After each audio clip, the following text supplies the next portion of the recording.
अस्सलामुअलैकुम and hello booming software engineers. मैं उम्मीद करता हूँ आप सब खैरियत से होंगे, ठीक होंगे। आज का लेक्चर नंबर 9 हमारा सॉफ्टवेयर री इंजीनियरिंग प्लेलिस्ट का लास्ट लेक्चर होगा, लिहाजा हम अपने एजेंडे की तरफ जाते हैं। आज हम कवर करेंगे we shall talk about the design problems. Re engineering करते हुए लेगेसी सिस्टम के अंदर मौजूद क्या डिज़ाइन प्रॉब्लम्स होती हैं और डिज़ाइन प्रॉब्लम्स इटसेल्फ होती क्या हैं। फिर कोड स्मेल्स होती हैं डिज़ाइन के अंदर, सोर्स कोड के अंदर, जो एज अ हिंट एक्ट करती हैं हमारी डिज़ाइन प्रॉब्लम्स के। मतलब कोड स्मेल्स वो निशानियाँ होंगी हमारे सोर्स कोड के अंदर जो कि हमें बता रही होंगी कि यस, यहाँ पे कोई ना कोई प्रॉब्लम डिज़ाइन की या सोर्स कोड में कोई ना कोई प्रॉब्लम हो सकती है। ठीक है, फिर हम देखेंगे 4 कोड स्मेल्स देखेंगे कौन कौन सी। Long method, switch statements, system hotspots and lazy subclasses. उसके बाद हम एवोल्यूशनरी स्मेल्स की बात करेंगे और पता कैसे चलता है एवोल्यूशनरी स्मेल्स डिटेक्ट कैसे की जाती हैं और एवोल्यूशनरी स्मेल्स होती क्या हैं। फिर हम देखेंगे evolutionary patterns and types of evolutionary smells. So चलिए हम अपना लेक्चर स्टार्ट करते हैं। Design problems. अब अगर इन दोनों डायग्राम्स को देखा जाए तो ये एक लेफ़्ट पे रोड है जिसमें लेफ़्ट एरो मतलब लेफ़्ट जाना मना है, राइट जाना मना है, पीछे आना मना है, आगे जाना भी मना है। अरे भाई, कहना क्या चाह रहे हो, कहाँ जाएं, स्टॉप। तो अब अगर ये जो निशान यहाँ पे लगा हुआ है, अब ये क्या है, बड़ा unclear and complicated to study है कि भाई ये कहना क्या चाह रहा है। सिमिलरली राइट पे अगर आप देखें तो डुप्लीकेटेड कोड क्लोन्स को बड़ी खूबसूरती से बताया गया है कि सामने भी शीप है और अंदर भी शीप है। सही है, तो ये डुप्लीकेटेड कोड आपका ऐसे ही होता है कि आपने कॉपी पेस्ट किया हुआ होता है एक ही जैसा कोड बहुत सारी जगह पे। तो ये भी डिज़ाइन प्रॉब्लम होती है। और जो अनक्लियर और कॉम्प्लिकेशन होती है, हॉच पॉच स्पैगेटी कोड, वो भी हमारे कोड के अंदर या लेगेसी कोड में एक डिज़ाइन प्रॉब्लम होती है। घिचपिच सा कोड हुआ वो होता है। सो कोड स्मेल्स क्या होती हैं? Basically a code smell is a hint that something has gone wrong somewhere in your code. Code smell हमें ये बताती है कि ये हमें इशारा करती है कोड स्मेल कि हमारे कोड में कहीं कुछ ख़राबी है, कहीं कुछ गड़बड़ है और कहीं कुछ प्रॉब्लम है। तो जिस तरह से कोई चीज़ अगर स्मेल आती है किसी चीज़ में से तो हम उसको चेंज कर देते हैं, रिप्लेस कर देते हैं। तो सिमिलरली अगर आपके कोड के अंदर से ये बदबूएँ आएंगी, कोड स्मेल से बू आएगी, तो आपने इसको चेंज कर देना है। सही है। So a code smell is a hint that something has gone wrong somewhere in your code. तो ये जो कुछ कोड स्मेल्स लिखी हुई हैं, duplicated method, long method, large class, long parameter list, divergent change, shotgun surgery, feature envy, और भी बहुत सारी इसके अलावा कोड स्मेल्स होती हैं। लेकिन हम सिर्फ अपने स्लाइड्स में 4 कोड स्मेल्स कवर करेंगे। लेकिन अगर आपने मज़ीद कोड स्मेल्स पढ़नी है तो एक बड़ी ज़बरदस्त वेबसाइट है, रीफैक्टरिंग करके नाम है उसका। वहाँ पर बहुत डिटेल में रीफैक्टरिंग और कोड स्मेल्स और सारी चीज़ें समझाई हुई हैं। और अगर इससे पहले आपने सॉफ्टवेयर कंस्ट्रक्शन एंड डेवलपमेंट का कोर्स कोई पढ़ा हुआ है या refactoring, design defects and refactoring, restructuring जैसा कोई कोर्स पढ़ा हुआ है, तो मुझे उम्मीद है कि वहाँ पर आपने ये चीज़ें बड़ी डिटेल में पढ़ी हैं। So coming towards the first, पहली हमारी कोड स्मेल क्या है? लॉन्ग मेथड, लंबा मेथड। अब लंबे से क्या मुराद है? The longer a method, the more difficult it is to understand to understand it. The longer a method, the more difficult it is to understand it. जितना बड़ा मेथड होगा, एक मेथड जितना वर्डी होगा, जितना बड़ा होगा, उसको उतना समझने में मुश्किल होगी, जो कि साफ सी बात है। सही है। तो when is a method too long? कब एक मेथड बहुत बड़ा कंसीडर किया जाएगा? तो इसकी एक ह्यूरिस्टिक है। ह्यूरिस्टिक एक टूल, एक टिप होती है। बेसिकली क्लियर बात नहीं, एक टिप होती है ह्यूरिस्टिक। तो बड़ा मेथड कब कंसीडर होगा? जब उसकी लाइन ऑफ कोड्स, उसकी लाइंस 10 या 10 से ज़्यादा होंगी। 10 से ज़्यादा होंगी तो हम उसे मेथड को बड़ा कंसीडर करेंगे, लॉन्ग कंसीडर करेंगे। ठीक है जी। तो ह्यूरिस्टिक क्या है? Greater than 10 line of codes. How to detect? तो how to detect, visualize length of code metric values of methods. और जो व्यू हमारे पास आएगा ग्राफिकल फॉर्म में, उसको कहते हैं मेथड लेंथ डिस्ट्रीब्यूशन व्यू। जहन में रखिएगा, लॉन्ग मेथड में जो हमारे पास व्यू आएगा उसको क्या कहते हैं, मेथड लेंथ डिस्ट्रीब्यूशन व्यू। ये वो व्यू होता है। अब आप ये देखें कि ये जो नंबर ऑफ़ बार्स हैं ये हमारी क्लासेस शो कर रहा है, और इन क्लासेस में मौजूद ये जो सब बार्स हैं ये उनके मेथड्स शो कर रहे हैं। जितनी लंबी बार होगी इसका मतलब क्या है कि उतने बड़े मेथड्स हैं उसके अंदर, और ये हमें बताएगा कि हमें कौन से मेथड्स को शॉर्ट करना चाहिए। यूजुअली लंबे मेथड्स के अंदर उनके काम के साथ साथ और भी बहुत कुछ ना कुछ हो रहा होगा, तो इसीलिए फिर आप क्या करते हैं, मेथड्स को ब्रेक कर देते हैं। इस किस्म की रिप्रेजेंटेशंस आज हमारे पास टूल्स मौजूद हैं जो कि हमें इस किस्म की रिप्रेजेंटेशन बना के दे देते हैं। और अगर नहीं तो फिर अगर मैनुअली करना है तो हम मैनुअली ख़ुद स्टैटिकली कोड को एनालाइज करके देखना पड़ेगा कि कौन सी क्लास के अंदर मौजूद कौन से methods greater than 10 line of codes से जा रहे हैं, और फिर हम उनको ब्रेक करें या शॉर्ट करें। Similarly smell number 2 is switch statement. अब ये बिल्कुल नहीं कह रहा कि स्विच स्टेटमेंट बिल्कुल ही नहीं होनी चाहिए, लेकिन स्विच स्टेटमेंट्स की नूडल्स ना बने हुए हों आपके अंदर। मतलब आपका कोड बहुत ज़्यादा डिपेंडेंट ना हो स्विच स्टेटमेंट्स के ऊपर, और बहुत ज़्यादा बिहेवियर स्विच केस स्टेटमेंट्स के ऊपर ना जा रहा हो। तो ये क्या होता है, switch statement. Problem is similar to code duplication. Switch statement, हाँ स्विच स्टेटमेंट्स जगह जगह लगी हुई होती हैं, और थोड़े थोड़े बिहेवियर के फ़र्क से या कोड डुप्लीकेशन से इम्प्लीमेंट हुई भी होती हैं switch statements throughout the code.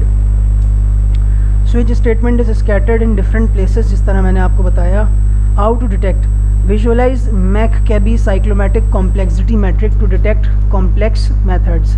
अब ये नाम आपने याद रखना है कि visualize McCabe cyclomatic complexity metric to detect complex methods, और व्यू क्या कहता है, मेथड कॉम्प्लेक्सिटी डिस्ट्रीब्यूशन व्यू। सही है, व्यू क्या कहलाता है, मेथड कॉम्प्लेक्सिटी डिस्ट्रीब्यूशन व्यू। ये कुछ इस किस्म का व्यू होगा। ये आपको बता रहा होगा कि आपकी स्विच स्टेटमेंट्स जो है वो किस तरह से स्प्रेड हैं और क्या हैं। ठीक है, तो ये आपका होता है। अच्छा, यहाँ हमारे कोर्स का जो पार्ट है वो सिर्फ स्मेल्स आइडेंटिफाई कराना है कि क्या स्मेल्स हैं, उनका सोल्यूशन नहीं है। जबकि जो डिज़ाइन डिफेक्ट्स एंड रिस्ट्रक्चरिंग का कोर्स होता है उसमें इन स्मेल्स के सोल्यूशन भी बताया जाता है। तो अगर इसका सोल्यूशन होता है तो इसका सोल्यूशन ये होता है कि रिप्लेस कंडीशनल्स विद पॉलीमॉर्फिज्म, और आप पॉलीमॉर्फिज्म इम्प्लीमेंट कर लेते हैं। सही है, polymorphism again object oriented programming का एक पिलर है। तो आप हर क्लास को सेम मेथड देके उसकी अपनी उस मेथड में इम्प्लीमेंटेशन करवा देते, तो इससे क्या होता, जो बिहेवियर्स आपने स्विच में इम्प्लीमेंट किए हुए हैं वहाँ इम्प्लीमेंट हो जाते हैं। खैर, तो visualize McCabe cyclomatic complexity metric to detect complex methods, और व्यू कहलाता है method complexity distribution view. Next आ जाते हैं system hotspots. Classes that contain too much responsibilities. Responsibilities से मतलब क्या है, नंबर ऑफ़ मेथड्स। तो कब एक क्लास बहुत बड़ी होगी, जब उस क्लास में 20 से ज़्यादा मेथड्स होंगे। नंबर ऑफ़ मेथड्स, नॉर्म का मतलब नंबर ऑफ़ मेथड्स। ठीक है, ह्यूरिस्टिक है। How to detect, visualise number of methods, number of attributes and sum of lines of code of methods, WLOC। और व्यू का क्या नाम है, जो स्मेल का नाम है सिस्टम हॉटस्पॉट्स व्यू। अब यहाँ पे ये जो रेक्टेंगुलर बॉक्सेस हैं ये डिनोट कर रहे हैं आपकी क्लासेस। इनकी विड्थ डिनोट कर रही है number of attributes. For example अगर एनिमल है तो एनिमल के एट्रीब्यूट्स क्या होंगे, उसका कलर होगा, उसकी स्पीशीज़ होगी। हाइट डिनोट कर रहे हैं नंबर ऑफ़ मेथड्स, मतलब बिहेवियर्स, मतलब रिस्पॉन्सिबिलिटीज़। सही है, तो आपने ऑड वाली देखनी है और ऑड को पकड़ना है। फॉर एग्जांपल ये जो फर्स्ट रॉ में बीच में इतना बड़ा रेक्टेंगुलर जो आपको नज़र आ रहा है, ये रेक्टेंगल जो हमें नज़र आ रहा है ये, अब ये क्या है कि इस क्लास में नंबर ऑफ़ एट्रीब्यूट्स बहुत ज़्यादा हैं। इसका मतलब क्या है कि हमें इस क्लास को बाकी क्लासेस जो कि एक एवरेज साइज़ है उसके हिसाब से सेट करना है, एडजस्ट करना है। सही है, या फिर फॉर एग्जांपल अगर क्योंकि रिस्पॉन्सिबिलिटीज़ की बात की और हम मेथड स्पेसिफिक हैं तो हमें किसी क्लास की हाइट बहुत लंबी नहीं होने देनी।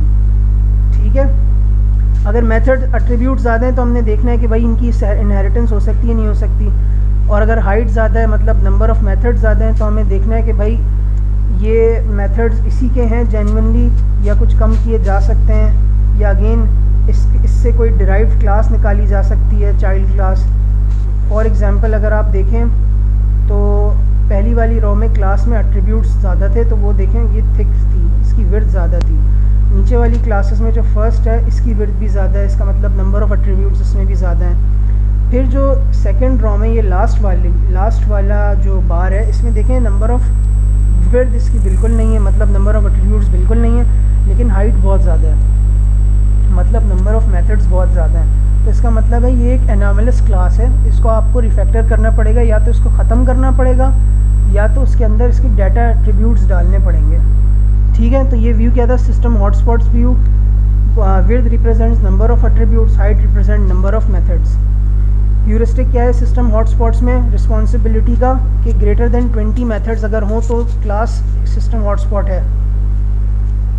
नेक्स्ट इज़ द लेज़ी सब क्लासेस।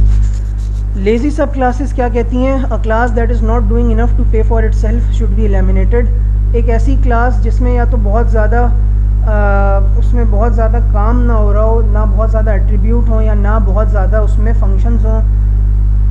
सिंपल वो एक क्लास है जिसका यूज़ भी अब इतना ज़्यादा नहीं है, ठीक है, सिस्टम में। तो ऐसी क्लासेस को कहते हैं लेज़ी सब क्लासेस। हो सकता है वो सिर्फ डाटा क्लास भी हो, मतलब सिर्फ उसमें एट्रीब्यूट्स हों खाली। तो हाउ टू डिटेक्ट लेज़ी सब क्लासेस को डिटेक्ट करने के लिए विजुअलाइज इनहेरिटेंस स्ट्रक्चर। हो सकता है ओवर इनहेरिटेंस हुई हुई हो यहाँ पे। Visualize inheritance structure with number of methods added NMA, number of methods overridden NMO and number of methods extended NME।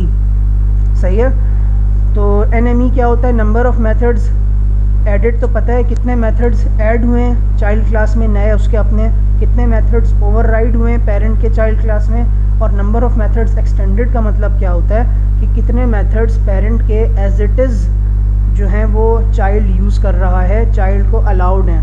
By default public और प्रोटेक्टेड जो मेथड्स होते हैं पेरेंट के, वो चाइल्ड में वो चाइल्ड क्लास जो होती है वो डायरेक्टली एक्सेस कर सकती है उनको। तो method number of methods extended का मतलब क्या है, ये डिस्क्रिप्शन भी लिखा हुआ है, refers to the number of methods inherited by subclass from its superclass. ठीक है, नंबर ऑफ़ मेथड्स एक्सटेंडेड फिर बता भी रहा है कि is a metric use to analyse the complexity and size of a class hierarchy and understand inheritance relationship between classes.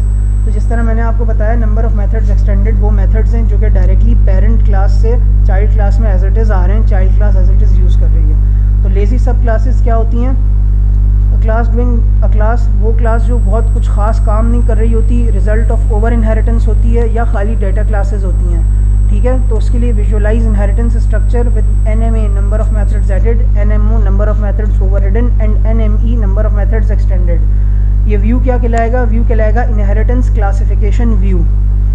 सही है, इनहेरिटेंस क्लासिफिकेशन व्यू। ये देखिए इनहेरिटेंस क्लासिफिकेशन व्यू। अब ये क्या है, बेस क्लास है और ये पूरा इनहेरिटेंस स्ट्रक्चर है जिसमें बॉक्सेस क्लासेस हैं, एजेस इनहेरिटेंस हैं। विड्थ क्या शो कर रही है, नंबर ऑफ़ मेथड्स एडेड, अपने मेथड्स चाइल्ड के। हाइट शो कर रहे हैं number of methods overridden and colour intensity show कर रही है नंबर ऑफ़ मेथड्स एक्सटेंडेड। जितना ज़्यादा डार्कर कलर होगा इसका मतलब है उतना ज़्यादा ये क्लास स्पेशलाइज्ड है। सही है, उतना ज़्यादा नंबर ऑफ़ मेथड्स उतना ज़्यादा ये क्लास स्पेशलाइज्ड क्लास है। और इसमें क्या है, नंबर ऑफ़ मेथड्स एक्सटेंडेड भी ज़्यादा हैं, नंबर ऑफ़ मेथड्स एडिड भी ज़्यादा हैं और नंबर ऑफ़ मेथड्स ओवररिडन भी ज़्यादा हैं। लेकिन विड्थ और height specially number of methods added और नंबर ऑफ़ मेथड्स ओवररिडन शो कर रही है। तो इसमें भी आपने ये जब रिप्रेजेंटेशन जनरेट होकर आपको किसी टूल से मिलेगी तो आपने आइडेंटिफाई करना है उन क्लासेस को जो आपकी लेज़ी सब क्लासेस हैं। फॉर एग्ज़ाम्पल अब पहली वाली में आप देखें कि ये जो लास्ट की नीचे वाली दो क्लासेस हैं, अब स्पेशली इसमें जो लेफ़्ट वाली है ये जो है वो इतनी कोई यूज़फुल क्लास नहीं लग रही, तो हम इसको वन स्टेप ऊपर ले जाएंगे, मर्ज कर देंगे ऊपर वाली क्लास में। सही है, कलर सेम है बिल्कुल, मतलब बहुत ज़्यादा स्पेशलाइजेशन नहीं है। सिमिलरली अगर आप देखें तो जो सबसे राइट मोस्ट डायग्राम है, इसमें जो ये सेंटर में छोटे छोटे 3 बार्स हैं, ये क्या शो कर रहे हैं, ये शो कर रहे हैं कि number of methods added, width क्योंकि इनकी कम है तो कम है, नंबर ऑफ़ मेथड्स हाइट कम है तो नंबर ऑफ़ मेथड्स ओवररिडन भी कम है, और कलर इनका क्या है, कलर इनका अपने पेरेंट से कॉन्ट्रास्ट में है। इसका मतलब है कि ये हमारी क्लासेस क्या है, कंसिडरेबल क्लासेस हैं। ठीक है, और सिमिलरली आपको जो इसके लेफ़्ट में शो हो रही है इसकी विड्थ क्या है, बहुत ज़्यादा है। इसका मतलब क्या है, नंबर ऑफ़ मेथड्स एडेड बहुत ज़्यादा है।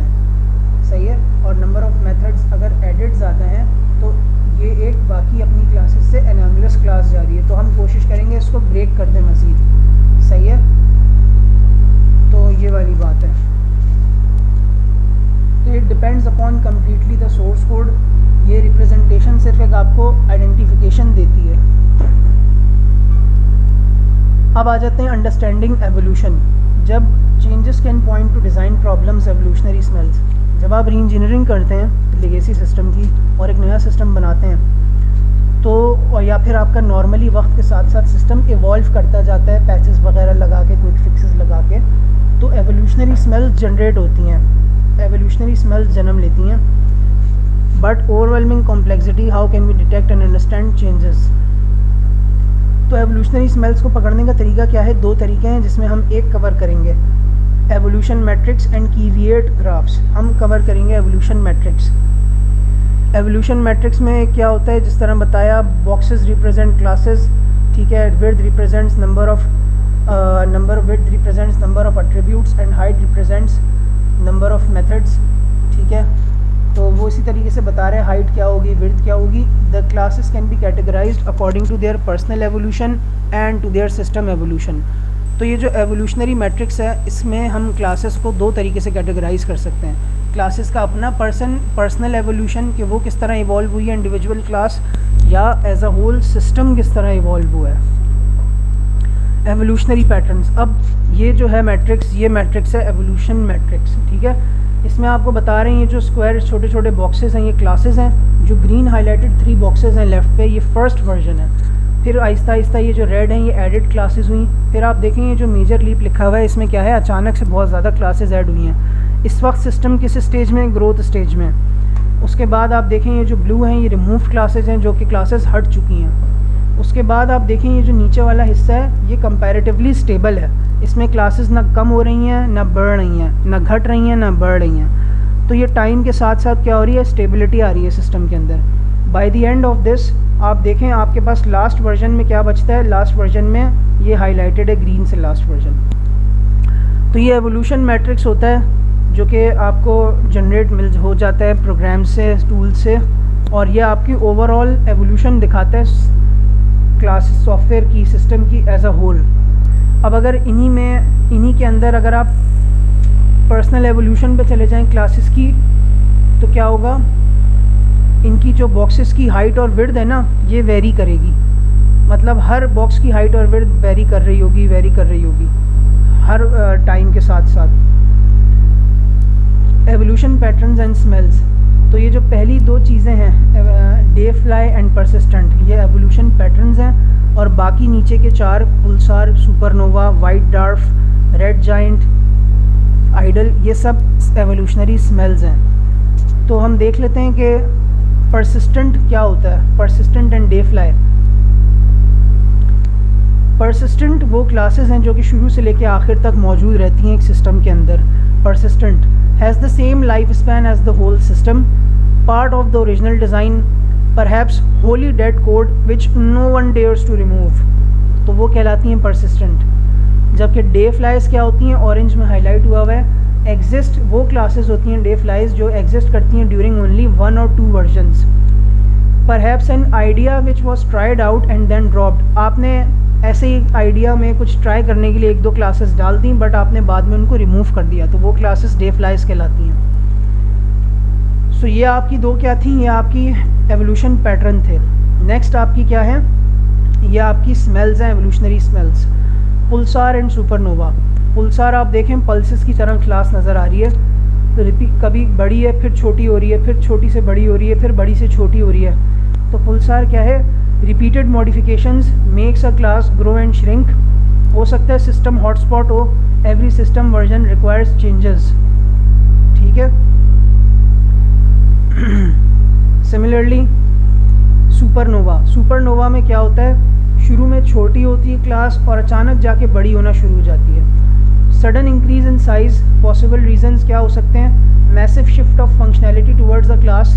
पहले कोई क्लास एक फंक्शन था जिसको आपने बाद में क्लास का दर्जा दे दिया, तो उसको रिप्रेजेंट कराया आपने छोटे बॉक्सेस से, बाद में उसको बड़े बॉक्सेस से क्लास रिप्रेजेंट करा दी। या फिर कोई क्लास सिर्फ डेटा क्लास थी, उसमें मेथड्स नहीं थे पहले, और अब वो क्या हुआ, उसमें मेथड्स आ गए, तो वो पहले छोटी रही और फिर अचानक बड़ी हो गई। सही है। तो supernova, sudden increase in size, possible reasons, massive shift of functionality towards a class, data holder class for which it is easy to grow. Sleeper developers knew exactly what to fill in, कोई sleeper class हो सकती है जो कि developers अपने तौर पे चाहें तो उसमें बाद में कोई चीज़ वो डाल दें। सही है, pulsar, supernova. Next comes white dwarf, red giant and idle. White dwarf क्या होती है? वाइट डार्फ बिल्कुल ऑपोजिट होती है सुपरनोवा के। इसमें क्या होता है? वाइट डार्फ में lost the functionality it had and now trundles along without real meaning, possibly dead code, lazy classes. सही है। तो क्या होता है? पहले किसी क्लास बहुत बड़ी थी, फंक्शनैलिटी थी, एट्रीब्यूट्स थे, अब वो क्या क्लास क्या होती है? छोटी होती जाती है, छोटी होती जाती है और अचानक बहुत छोटी हो जाती है और फिर छोटी रहती है। तो ऐसी क्लासेस को क्या कहते हैं? जो अपनी वक्त के साथ फंक्शनैलिटी खो चुकी हों और अब लेज़ी क्लास बन गई हों, उनको कहते हैं white dwarf. Snow White and the 7 little dwarfs, इनका नाम याद रखा जा सकता है कि वाइट डार्फ्स हैं। ठीक है। रेड जाइंट बदमाश क्लासेस। रेड जाइंट हमेशा से ही बड़ी होती हैं। Red giant, a permanent God large class which is always very large. सही है। ये देखें आप, शुरू से ही बड़ी हैं और मज़ीद बड़ी हो गई हैं। आइडल क्लासेस क्या होती हैं? शुरू से लेके आखिर तक जो है वो छोटी ही रहती हैं, एक ही साइज़ में रहती हैं, ना कोई चेंज नहीं आता उनमें। सही है। यहाँ पे साइज़ के रिस्पेक्ट में आइडल बात हो रही है। परसिस्टेंट क्या बात हुई थी? वो ड्यूरेशन के रिस्पेक्ट से बात हुई थी। यहाँ साइज़ के हिसाब से बात हो रही है। वो पैटर्न था, ये स्मेल है। Idle keeps size over several versions, possibly dead code, possibly good code.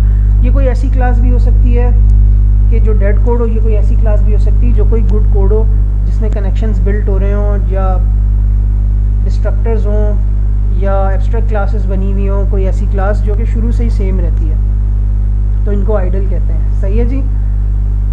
फिर evolution matrix, pros and cons. Evolution matrix के प्रोस क्या हैं? Understand the evolution of a system in terms of size and growth rate. Evolution matrix के through आप system की evolution को represent कर सकते हैं, देख सकते हैं इन टर्म्स ऑफ उसके साइज़ एंड ग्रोथ रेट में।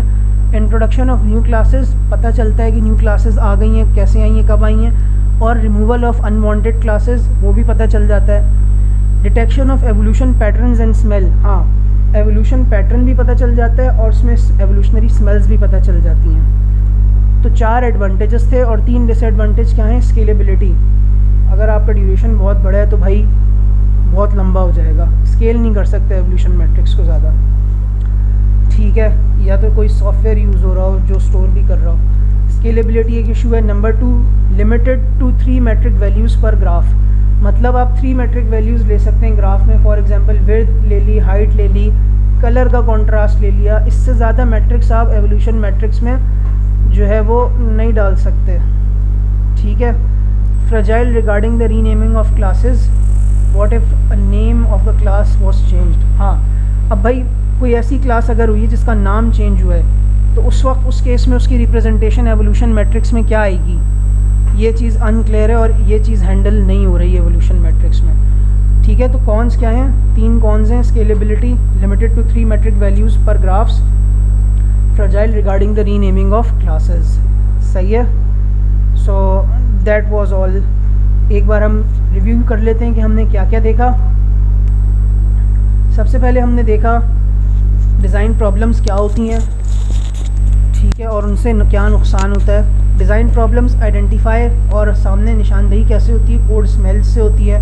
अ code smell is a hint that something has gone wrong somewhere in your code.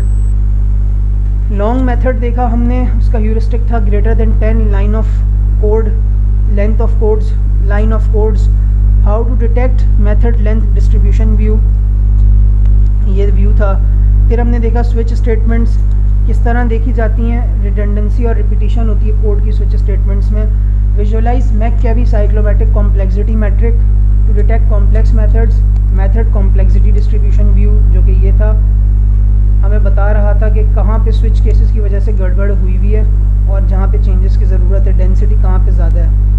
System hotspots, too much responsibilities of a class, इसका ह्यूरिस्टिक क्या था कि greater than 20 number of methods. Visualisation क्या थी? Number of methods, number of attributes, number of line of sum of line of codes of methods. System hotspots view, width number of attributes show कर रही थी, height number of methods show कर रही थी। ठीक है, और कलर वही स्पेशलाइजेशन शो करती है। लेज़ी सब क्लासेस, कोई ऐसी क्लास जो कि बहुत करामत साबित ना हो रही हो, यूज़ ना हो रही हो, ठीक है, या कोई बहुत जो है ना वो बिला वजह की क्लास हो कोई, या खाली डेटा क्लास हो। विजुअलाइज इनहेरिटेंस स्ट्रक्चर कर लें उसका, number of methods added NMA, number of methods overridden NMO and number of methods extended NME, inheritance classification view के साथ। ठीक है, ये इनहेरिटेंस क्लासिफिकेशन व्यू था जिसमें width, number of methods added, height, number of methods overridden and colour, number of methods extended and specialization दिखा रही थी, एजेस इनहेरिटेंस शो हो रही थी। ठीक है, तो हमें एनॉमलस क्लासेस पता चल जाएंगी, हमें वो क्लासेस पता चल जाएंगी जिनका साइज़ और विड्थ बहुत छोटी है, तो इसका मतलब है उनकी ज़रूरत नहीं है, तो हम उनकी इनहेरिटेंस कट डाउन कर सकते हैं। ये हमें पता चल जाएंगी, आइडेंटिफाई हो जाएंगी इस किस्म की रिप्रेजेंटेशन से। फिर हमने देखा एवोल्यूशनरी स्मेल्स क्या होती हैं, उनके दो सोल्यूशन होते हैं, evolution matrix and kiviat graphs, KitKat graphs कह लें चलें आप इनको। अच्छा, फिर हमने देखा कि वही होता है कि वो बार्स होती हैं, क्लासेस विड्थ और हाइट शो होती है उनकी, किसी न किसी नंबर ऑफ़ मेथड पे मैप होती है, नंबर ऑफ़ एट्रीब्यूट पे मैप होती है। Classes can be categorised according to their personal evolution and according to their system evolution. दो तरीके से क्लासेस को व्यू कर सकते हैं, उनकी एवोल्यूशन को, उनकी पर्सनल एवोल्यूशन और एज अ होल सिस्टम की एवोल्यूशन। फिर हमने एवोल्यूशन मैट्रिक्स समझा, हमने देखा कि शुरू में ग्रोथ होती है, फिर स्टेबलाइजेशन हो जाती है टाइम के साथ साथ, और लास्ट वर्जन में जो क्लासेस होती हैं लास्ट वर्जन में होती हैं हमारे पास। ठीक है, फिर हमने एवोल्यूशन पैटर्न्स एंड स्मेल्स देखी, जिसमें हमने देखा कि परसिस्टेंट क्या कौन सी क्लासेस होती हैं। ठीक है, डे फ्लाइज कौन सी क्लासेस को कहा जाता है। ठीक है, फिर हमने देखी स्मेल्स, पुलसार एंड सुपरनोवा, पल्सेस की तरह क्लासेस थी, ग्रो एंड श्रिंक हो रही थी। सुपरनोवा अचानक से बड़ी हो जाती है और बड़ी होती जाती है। ठीक है, फिर हमने देखा white dwarf, red giant and idle. White dwarf बड़ी थी, अचानक से छोटी होने लगी, lost functionality it had and now trundles along, dead code lazy classes बन जाती हैं। फिर हमने देखा रेड जाइंट, बदमाश क्लासेस, शुरू से ही बड़ी हैं। उसके बाद हमने देखा आइडल, वो क्लासेस जिनका साइज़ हर वर्जन में शुरू से आखिर तक सेम रहता है, possibly dead code, possibly good code. फिर हमने प्रॉस एंड कॉन्स देखे एवोल्यूशन मैट्रिक्स के, और जिसमें था कि उसकी रिप्रेजेंटेशन एवोल्यूशन की सिस्टम की अच्छी हो जाती है, पता चलता है कौन सी क्लासेस आई हैं, कौन सी गई हैं। Evolutionary patterns and evolutionary smells हमें डिटेक्ट हो जाती हैं। कॉन्स देखे कि स्केलेबल नहीं है, बहुत लंबा हो जाएगा अगर ड्यूरेशन लंबा है, सिर्फ 3 मेट्रिक वैल्यूज़ ले सकते हैं, उसकी विड्थ, उसकी हाइट, उसका कलर, और अगर क्लास कोई रीनेम हो रही है तो वो हैंडल नहीं हुआ हुआ कि रीनेम पे बिहेवियर क्या होगा और किस तरह शो होगा। सो that was all from this lecture today. I hope lecture समझ आया होगा। कोई चीज़, कोई बात अगर समझ ना आई हो तो कमेंट सेक्शन में कमेंट करें, और अगर आपको मेरी वीडियोस से, इस लेक्चर से, इस सीरीज़ से फ़ायदा हुआ है तो उसको शेयर करें, लाइक करें, चैनल को सब्सक्राइब कीजिए। So thank you so much, और फिर मिलते हैं नेक्स्ट टाइम किसी और लेक्चर सीरीज़ में, किसी और कोर्स की सीरीज़ में, और अपना ख्याल रखिएगा एंड अल्लाह हाफ़िज़।